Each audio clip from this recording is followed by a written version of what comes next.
श्रीराम समर्थ. श्री गोंदवलेकर महाराज प्रवचने दिवस 200वा. साक्षीत्वाने राहणाऱ्याला दुःखाची बाधा नाही.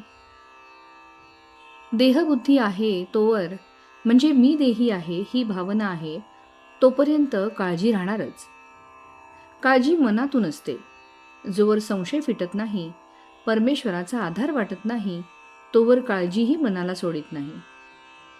कुंडलीतल्या ग्रहांच्या अधिकाराची मर्यादा देहापर्यंतच आहे. पैसा किती मिळेल हे त्यावरून सांगता येईल. भगवंताकडे किती कल आहे हे सांगता येईल, पण भगवंताची प्राप्ती होईल की नाही हे सांगता येणार नाही. मनुष्य जन्म येऊनही भगवंताची प्राप्ती झाली नाही तर जीवाचे फार नुकसान आहे.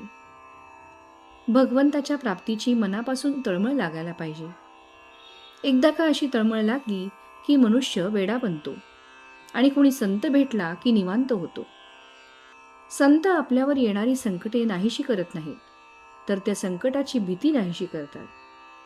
संकटापेक्षा संकटाची भीतीच आपल्याला फार घाबरवून सोडते. आपल्याला जे कळले ते लोकांना कळून लोक सुखी होऊ द्या, हा संतांचा एकच हेतू असतो. संत विषयावर मालकी गाजवितात. जगाला जिंकणे एकवेळ सोपे, पण स्वतःला जिंकणे कठीण आहे. संत स्वतःला जिंकून जगात वावरत असतात. संत साक्षीत्वाने जगात राहतात आणि साक्षीत्वाने राहणाऱ्याला दुःखाची बाधा होत नाही. संतांच्या संगतीत राहून, त्यांच्या आज्ञेत राहून आपण आपल्या मनातले सर्व संशय नाहीसे करावेत. वास्तविक संतांच्या आज्ञेचे एकनिष्ठपणाने जो पालन करतो त्याचे संशय आपोआप दूर होतात.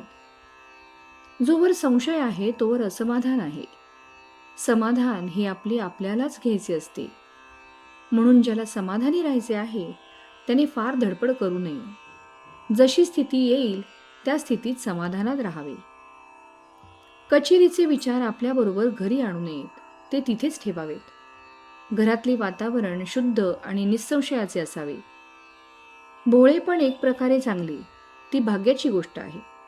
जो योगभ्रष्ट असतो त्याच्या अंगी भोळेपण असते, जसे कल्याण स्वामींच्या अंगी होते.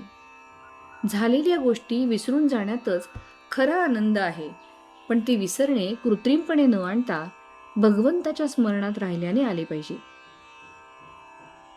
म्हातारपणी मन आणि शरीर फार नाजूक बनते.